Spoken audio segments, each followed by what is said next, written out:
For the 2025 firefighting season, everything's about to change, but for 2023 and for 2024, what I'm going to show you now is how we use the Land Cruiser to fight fires, in particular felt fires, in our area during fire season. On a high fire danger index day, all of this stuff is already loaded and the bucky stands ready to go, but I'll just take you all through it now as if I had just heard right now on a WhatsApp group that a fire has broken out.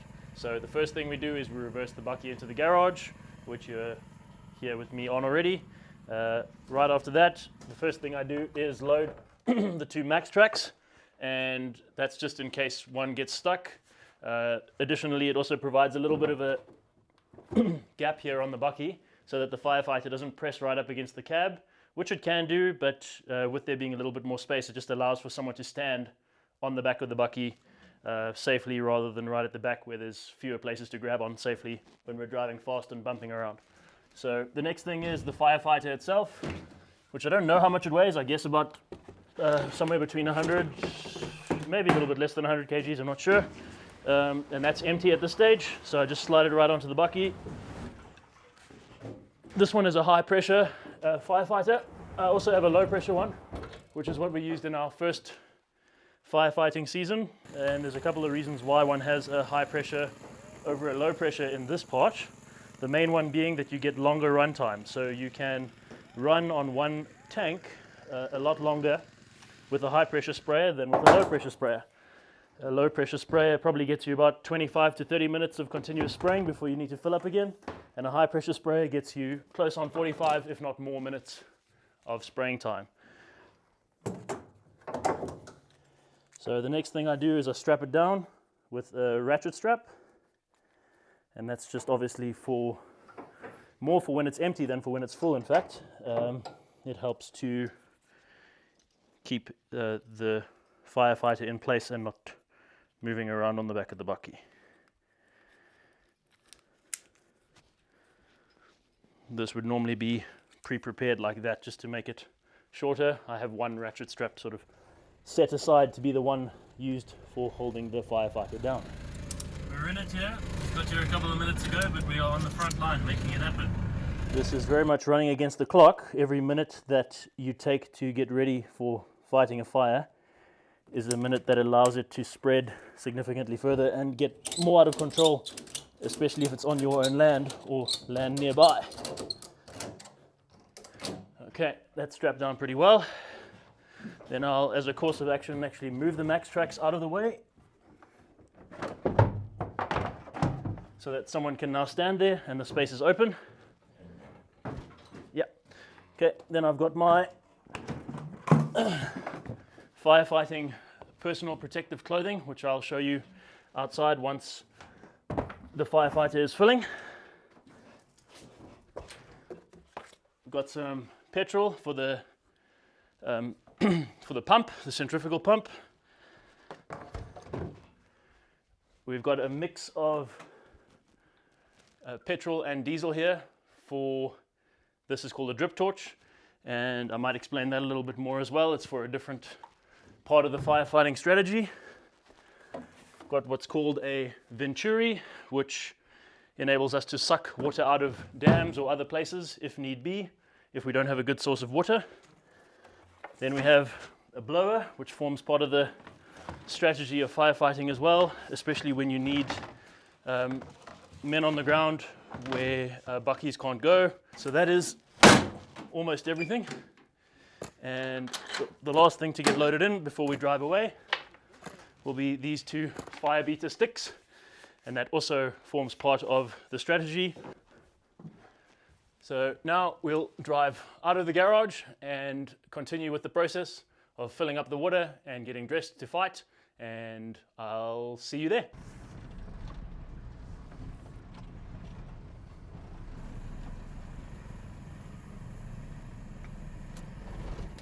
Okay, so here we are at the fill up spot where I'm just going to open up the tap and pour some water into the firefighter.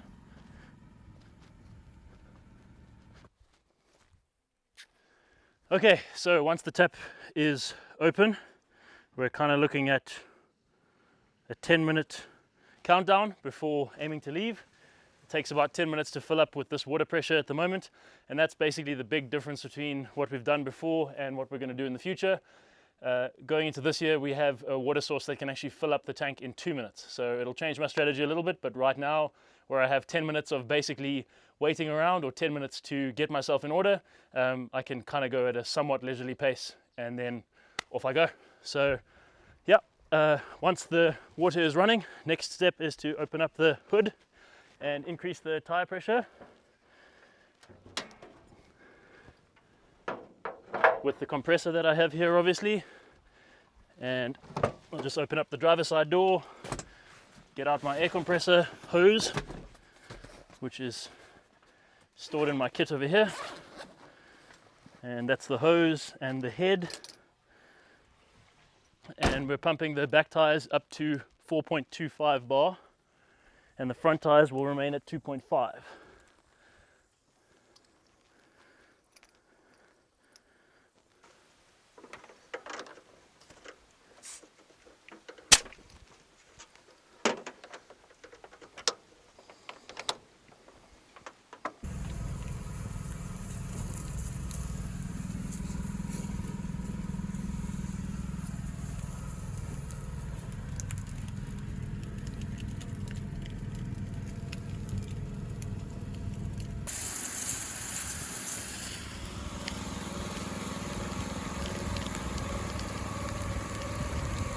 Good practice is actually to keep the engine running while using the compressor, so I would have normally left it running.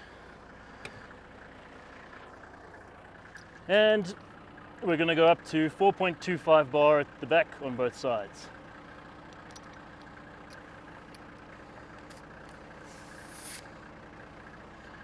At the moment it's 2.75. So I'll press that in, and I think I'll find a better solution, maybe duct tape or some other plan for this for next year, or for this season. But for now I've just been using some insulation tape to hold it in, and I've measured that it takes about just short of 2 minutes to get it up to the pressure that I want. So I take note of the time over there, and because I've got 2 minutes to kill, I'll show you what the personal protective clothing looks like.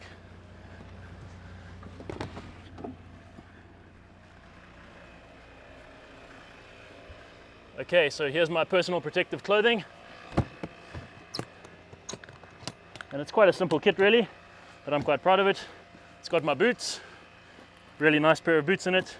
It's got 2 pairs of welding gloves, which work as firefighting gloves, 3 sets of overalls that you can use. They are fire retardant, fire and acid resistant, so also fully cotton, and it's ideal to only be wearing cotton, no polyester at all, if at all possible. And that's all there ready to go.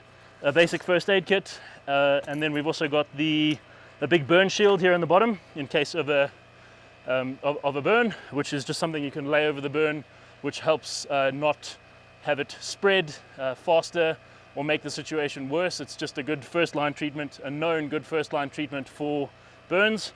Then we've got a what do you call these things? Fire extinguisher, pretty simple and straightforward. Bolted here into the box, which I think is quite a nice addition. And then I have a headlamp ready to go, 2 pairs of goggles, firefighting goggles, 2 balaclavas, and a lighter. And the lighter is for the drip torch, which I'll explain next. So most of this would be going on one's body, but then also going along with to the fire, obviously in case of the emergencies with the first aid kit. So that's just readily accessible in the garage to use when needed. And I'm coming up on the time that I should be at the tire pressure for the first wheel, so I'm just going to go and check on that.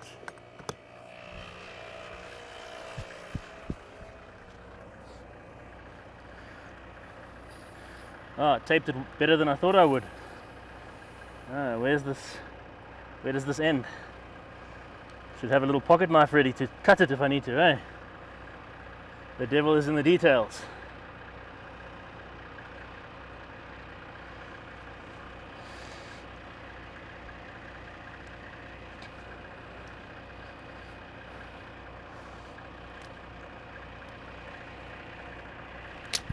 Okay, pressure's a little bit high in this instance.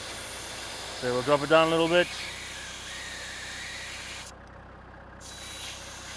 Not too stressed out at this stage, still working below our time of 10 minutes to fill up.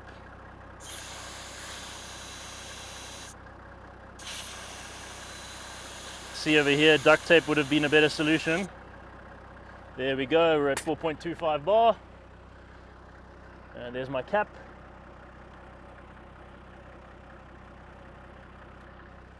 And I'll just tape it a bit better next time, or along on this side.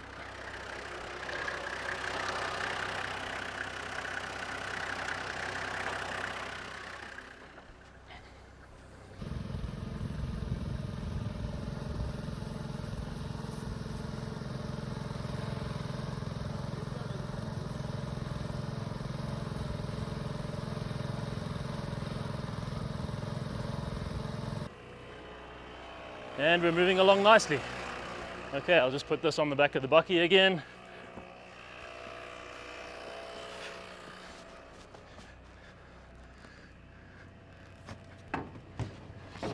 And like I said, I'll take the chance now to explain the blowtorch. The blowtorch is the tool that we use with the lighter, and what it enables, one of the firefighting strategies, is that you can get out in front of a fire in the direction that the wind is blowing, opposite it, and you can basically light what we call a backburn to burn towards the area that is burning, and you sacrifice a bit of land in front of you, but you're preventing the further spread by creating a bit of a dead zone over there. So that's one firefighting strategy, and we use that in the lighter for that.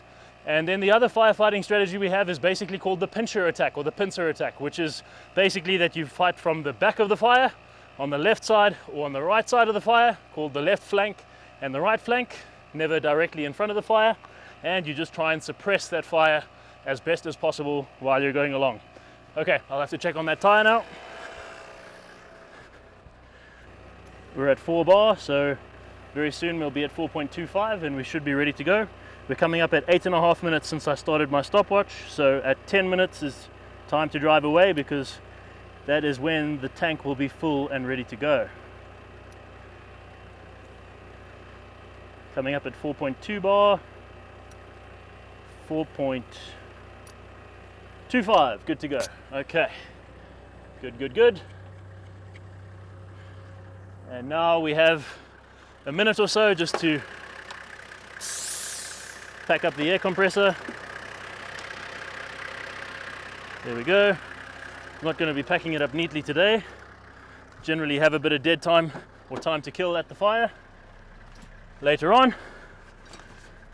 And now I'll just pack some of my emergency kit away. Next step is to lock the hubs, because we are very likely going into 4x4. And close up the bonnet. 30 seconds to go before the tank is full. In this case, it didn't fill up as fast as I expected because that pipe is a bit bent, but take the example for what it is. We need to turn off the water in 15 seconds, so let's just go 15 seconds early. Turn off the water. Hose pops out. We can just get on the back to close up the lid. It's only about halfway full in this instance. And once the lid is closed, we are ready to roll away.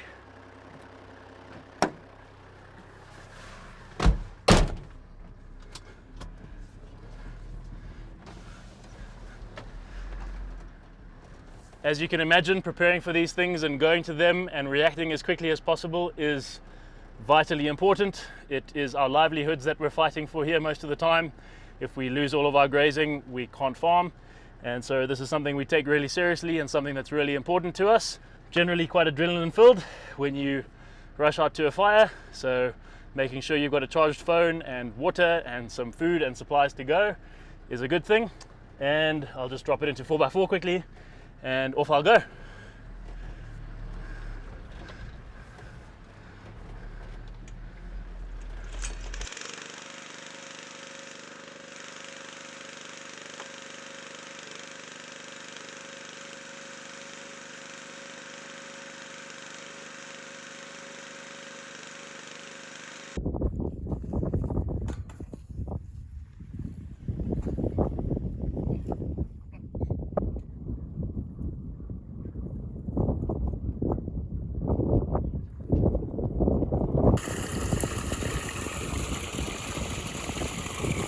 Okay, ons is reg.